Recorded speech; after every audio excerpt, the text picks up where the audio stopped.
Guys,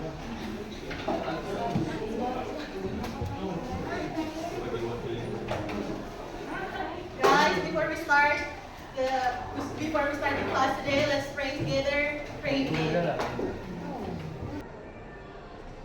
Pray finish.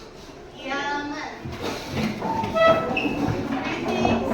Assalamualaikum warahmatullahi wabarakatuh.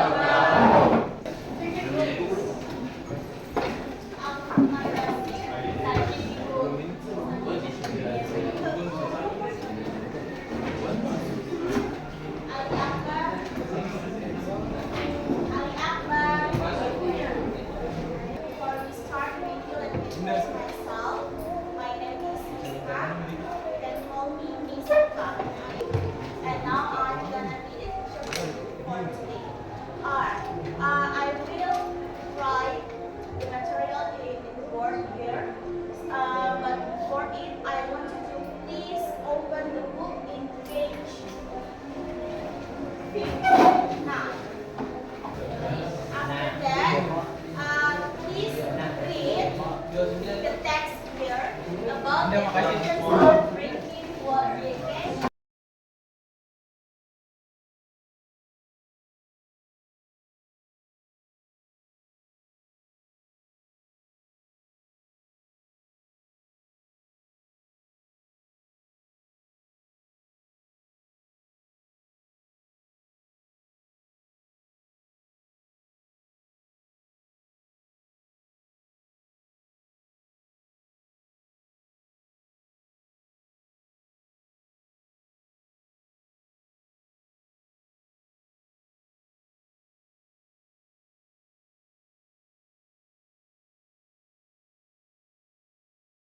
Okay? Please pay attention here, everyone.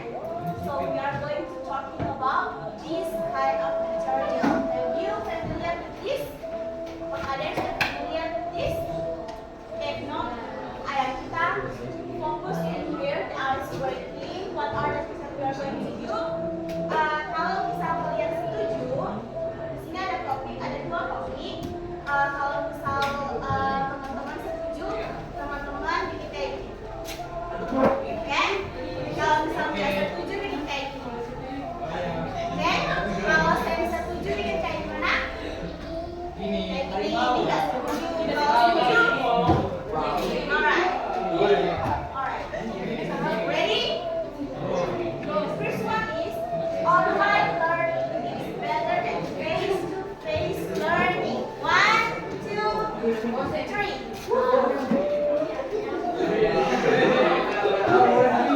Pembelajaran online lebih baik daripada pembelajaran offline.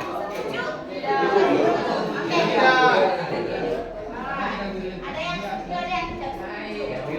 Can you give me your reason why you didn't agree with this? Ada yang mau kasih dia punya pendapat? So for me, why face-to-face learning is better than online is because when we are in online learning, of course, there's some problem, especially for the internet, because it's not always that the internet always is stable, and when the internet is unstable, of course, we cannot learn properly. It is different with the face-to-face learning. When we are face-to-face learning, of course, the teacher when give us the material, it will be more understandable than online learning. Alright, give applause for her. Sepakat tidak setuju ya? Alright, the second one. Teacher should be replaced by AI. Guru harus digantikan oleh AI untuk mencegah buatan kayak ChatGPT, DeepSeek, etc. 1, 2, 3. Gak ada yang setuju? Why? Alright, give me your opinion why you didn't agree with this topic. Okay. Why I didn't agree with the statement in the board. All AI is give bad impact for me. AI is give more bad impact than when we learn from teacher. Why? Because AI sometimes give us information than the teacher. When teacher teach us, of course we can, of course we can ask the teacher, and teacher can answer it with properly than they ask. So because like this, sometimes when we ask to AI, of course we don't understand about it, because when teacher teach us, of course we will more understand when they teach us. Alright, that's a very good opinion. Give applause, please. Good. Now, today we are going to learn about analytical exposition. Do you know what is the correlation between analytical exposition and the icebreaker theory? Tahu nggak dia punya hubungan antara analytical exposition dan ice breaking yang tadi baru saja kita lakukan? Apa ya? Alright, basically, hi. Basically, it's about how we analyze something. In this case, how we analyze something. Bagaimana caranya kita menganalisis sesuatu, dan dalam kasus ini bagaimana caranya kita menganalisa sebuah topik. Alright, what is analytical exposition? Analytical exposition itu apa ya? So as you can see on board, an analytical exposition is a kind of text that aims to identify something is required theological arguments and evidence. Yang sih, jadi analytical exposition adalah sebuah teks yang mendorong pembacanya itu untuk percaya bahwa sesuatu itu benar dengan mengajukan dia punya argumen atau alasan dan bukti yang kuat. Sampai sini paham? Oke. Contoh simpelnya adalah, bisa kasih contoh yang lebih simpel ya.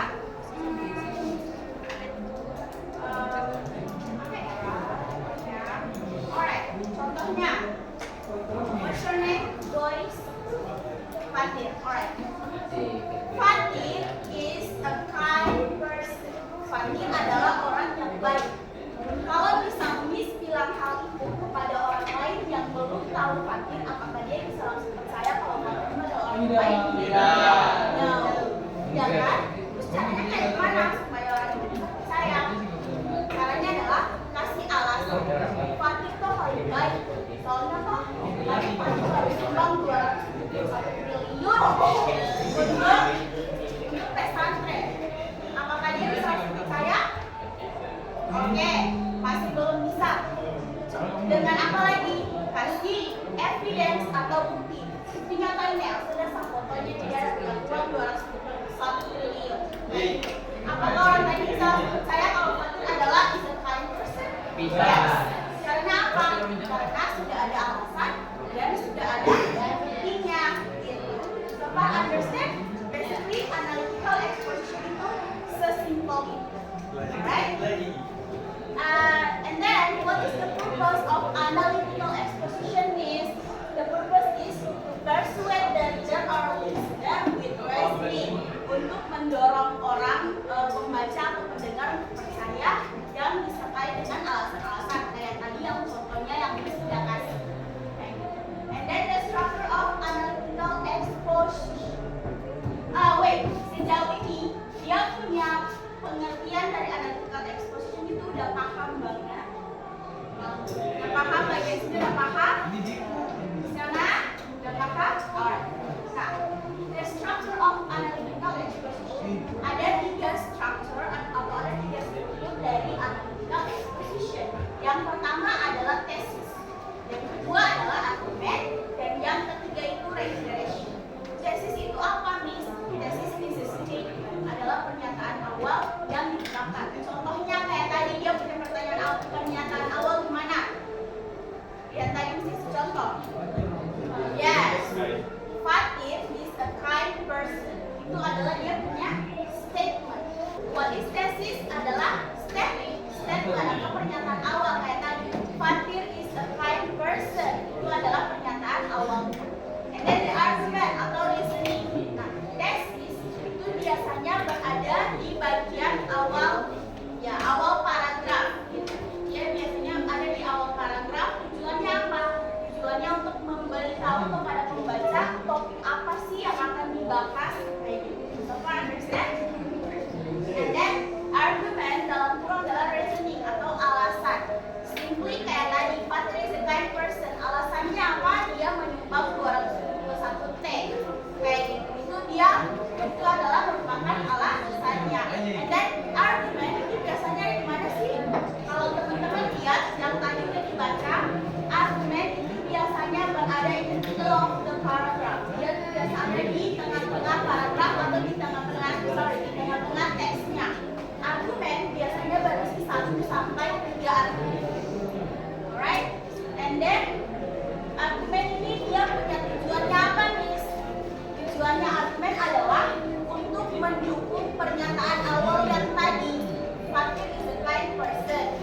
dia menyumbang uang sedemikian rupa untuk pesantren, for example.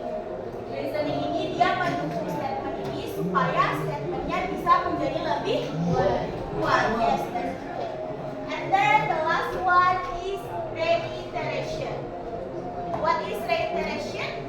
Ada yang yes, restatement. Apa sih restatement atau penegasan ulang? Do you know? Menegaskan kembali bahwa Iya, yes, that's true. Menegaskan kembali kalau Fatur itu adalah orang yang baik gitu. Nah, reiteration dia tuh biasanya berada di bagian paragraf paling akhir, ya. Dia biasanya berada di bagian paragraf paling akhir, lalu tujuannya yaitu untuk menegaskan ulang atau menegaskan kembali bahwa statement di awal ini tadi dan alasannya itu sangat relevan dan sangat benar. So far understand? Yang bagian ini paham?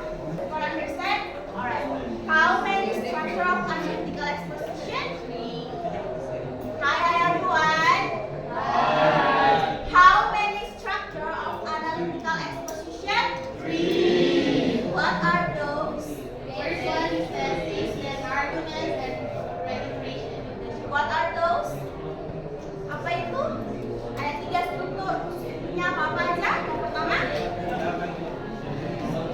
thesis, and then arguments. Yes, thesis dia punya tesis itu apa sih? Iya, statement atau pernyataan awal. Kalau argumen itu apa ya? Argumen itu apa? Alasan yang berfungsi untuk memperkuat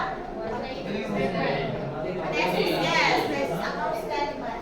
What is reiteration?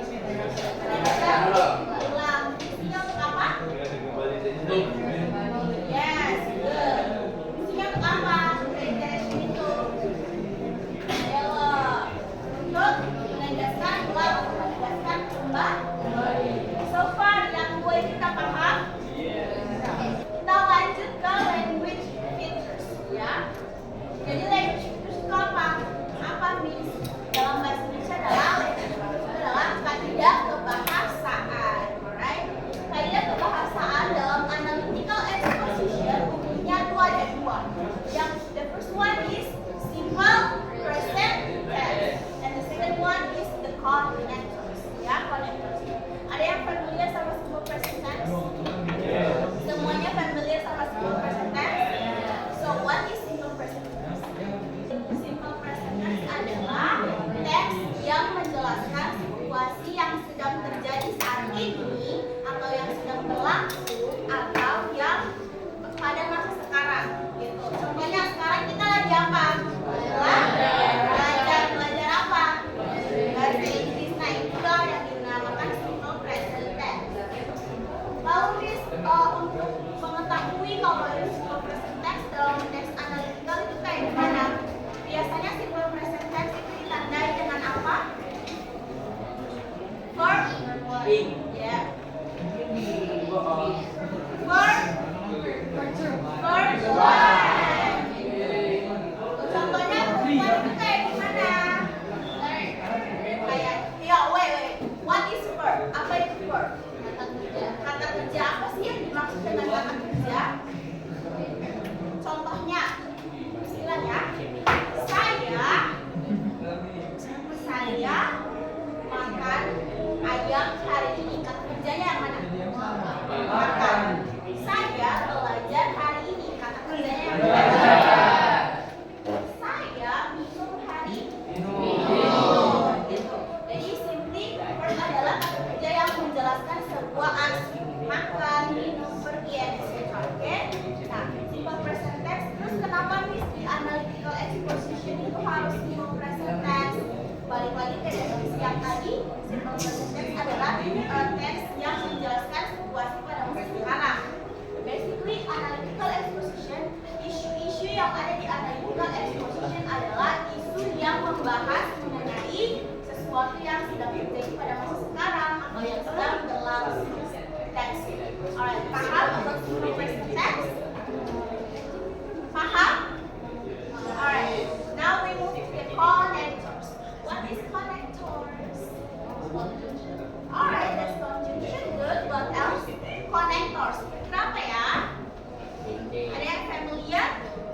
Connectors, oke, conjunction atau kata penghubung.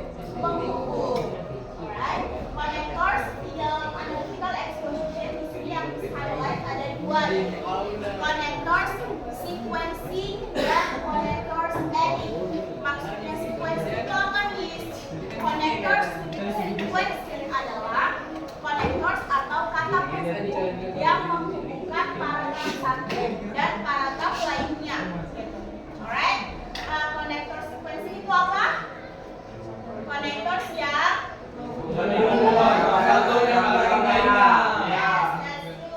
terus dia punya tujuannya apa? Kenapa sih harus kayak gitu, Miss? Supaya paragraf satu dan paragraf yang lainnya itu bisa saling terhubung dan maknanya itu berkesinambungan. Nah, contoh dari paragraf sequencing kalau yang adik-adik lihat di sini, semuanya balik lagi ke halaman 29. Ya? Sudahkah? 1, 2, 3. Alright. Kita lihat di bagian paragraf 2 ada yang namanya firstly. Oke, firstly dan paragraf ketiga. The second reason bla bla bla. The second, furthermore, and in conclusion. Udah lihat semuanya? Yes. Alright. Ada apa-apa aja sih? Yang pertama apa? Firstly, second, furthermore, and in conclusion. Nah, itu adalah yang masuk pada connector sequencing. Bagaimana dia menghubungkan paragraf satu dan paragraf lainnya. Lalu yang dimaksud dengan connector adding itu yang mana, Miss? For example, and. Alright, ada and yang paragraf adding itu dia tuh biasanya berada di tengah-tengah kalimat. For example, like and, but, and etc. Kita lihat lagi kembali di sini. Alright, semuanya lihat di halaman 59. The importance of drinking water. Kita sama-sama tentukan. Kita sama-sama bilang. Yang dia punya tesis itu yang mana ya? Ayo.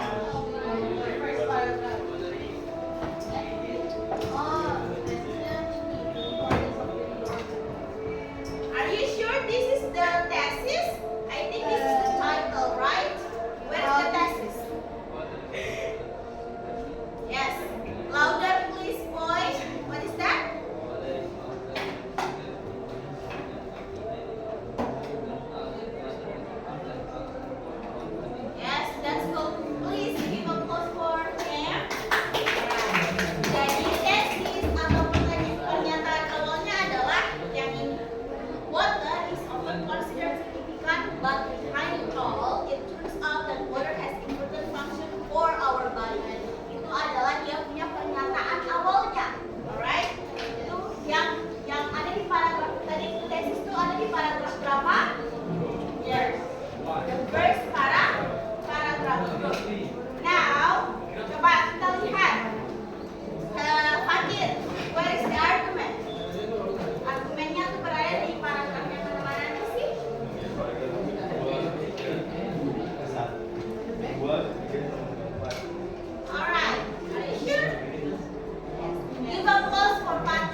learningnya dari teks ini, mana reiteration-nya.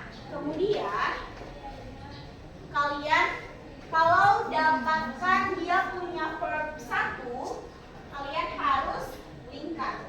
Alright? Kalau kalian dapat dia punya connectors, kalian harus underline atau di garis bawah. Oke? Kalau dapat verb 1 diapain? Lingkar. Kalau dapat connectors di garis bawahi. Terus kalau yang strukturnya kayak gimana, Miss? Bikin aja kayak gini. Oke? Kayak gini. Misal ini paragraf 1 nih, lalu diginiin baru ditulis this is thesis. Kayak gitu, simple? Simple.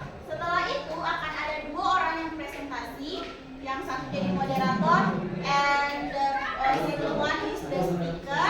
Yang kedua adalah pembicaranya, jelasin apa yang sudah kalian diskusikan. Alright? Understand? So far understand? Do you get it, everyone? Yes, please. Do you get it, everyone? Do you understand? This one, do you guys understand? Alright.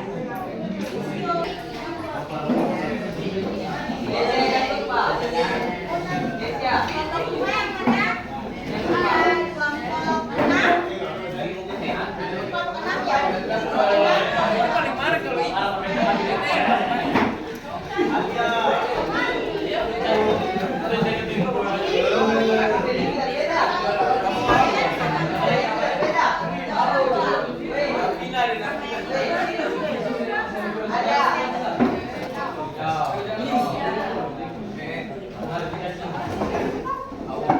ya?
Ayo semuanya boleh tolong perhatian dua yang akan presentasi.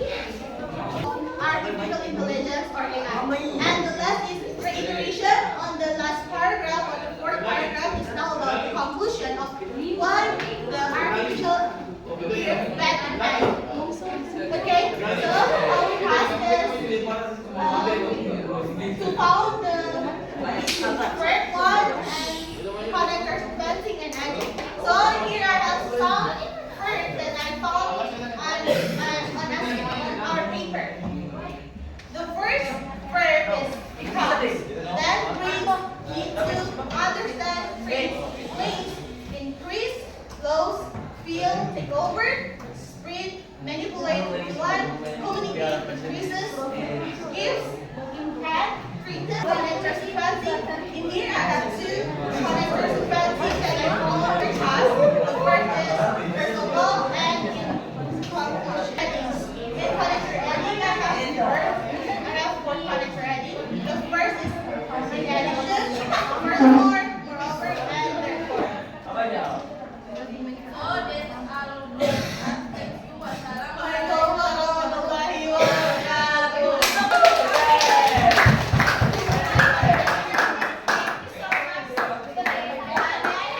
Bolehkah kita refleksi? Boleh. Okay, now we move to the reflection. The first one, did you try Ya burun nun. Alright.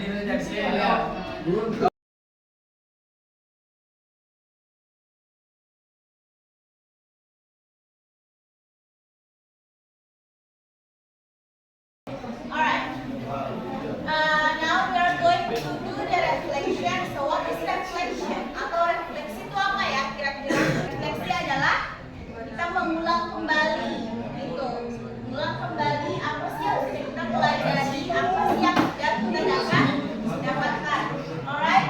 Nah, Miss minta 3 orang untuk menjawab pertanyaan yang ada di papan ini.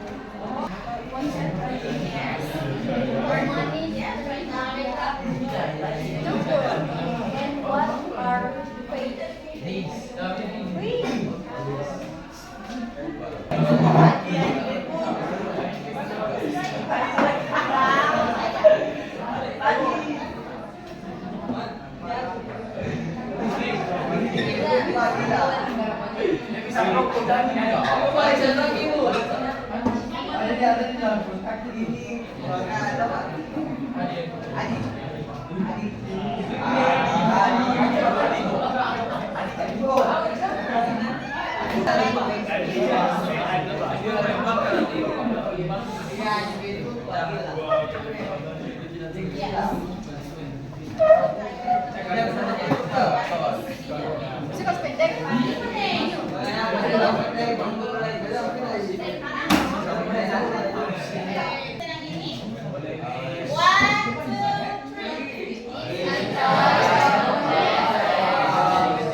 So far understand mengenai analytical exposition? Yes, Is it easy? Yes, Coba Ren, dia punya kemudahan dari 1 sampai 10. Nine.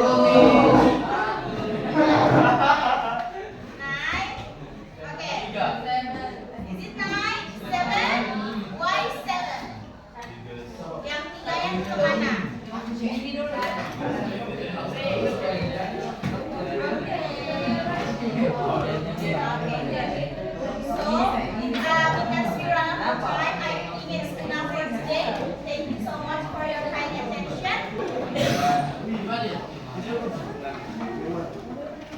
Before we end study today, we must pray, start.